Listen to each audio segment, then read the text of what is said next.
Анан эртең патентин төлөнбөйт деп жүргөнбү мына жерде? Çok kağıdımız var diyor. Öşene apke deyaptı. Öşene обязательно alıp borçlar şart ekan. Oro kolasar ekan.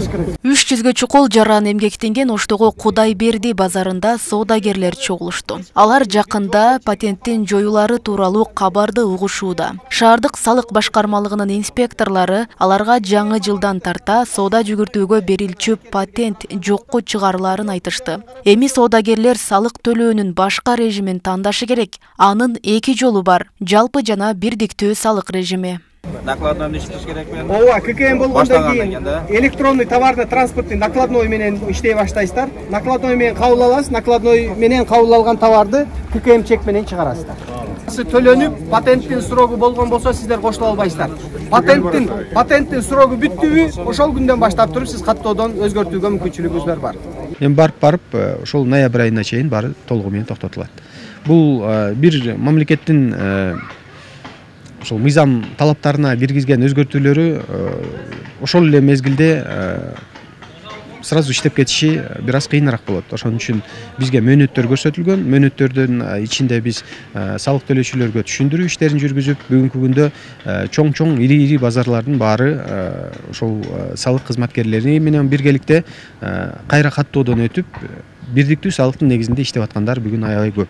Кыргызстанда 2024 жылдын 1-январынан тарта патенттин негизинде соода жүргүзүү жокко чыгарылат. Соодагерлерге патент берилбейт. Эгер соодагерлер жалпы режимди тандаса, атайын ставкалар менен салык төлөйт. Ал эми бирдиктүү режимди тандагандар ККМ аппараты менен иштеши керек. Кудайберди базарын кыдырып сураганыбызда соодагерлер акыркы 1-2 айдан бери гана ККМ аппараты менен иштей баштаганы белгилүү болду. Бизге кайсы күнү болсо ошону менен иштешебиз эми. Кайсы менен иште десе иштей бересиз. ККМ иштетип көрдүңүзбү? Билесизби? ККМ пока иштетип атабыз, телефон менен иштетип атабыз. Мисалы азыр эми ошончо нерсе бар да. Возврат болот, кайра сатабыз, кайтып келиши мүмкүн, каржыга алабыз, каржыга беребиз деп турбу. Бул ишин баардан контроль кылыш өтө кыйын да. Өтө мелочь нерселер да бул жердечи. Бирдиктүү салыктын негизинде иштөөнү жана мен жогоруда айтып кеткен товардын жүгүртүүнүн көлөмүн аныктоо үчүн сөзсүз ККМ аппараты иштетиш керек.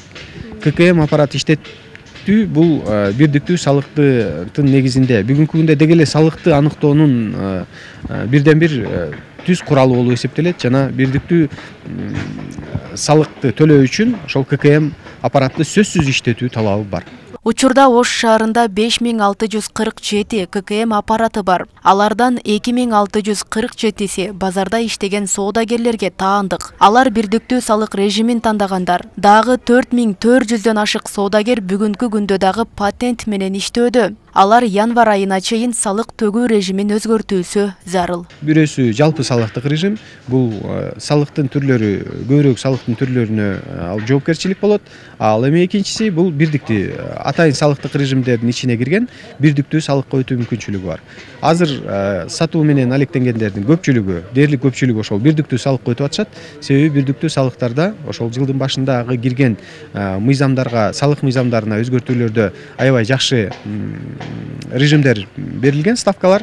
Булар деген 8 миллионго чейин жылдык жүгүртүүсү болгон тараптар, ишкерлер, алар 0 деген пайыз менен иштөө мүмкүнчүлүгү бар. 8 миллиондон 30 миллионго чейин товар жүгүртүү менен иштегендер, алар 0,5 деген ставка менен салык төлөшөт.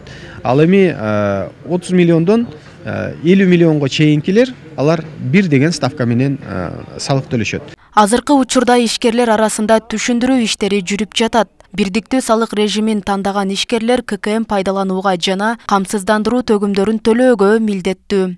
Көрсөтүлгөн салык режимдеринин бирине өтүү үчүн ишкерлер учурда катталган жери боюнча салык органдарына арыз бериши керек.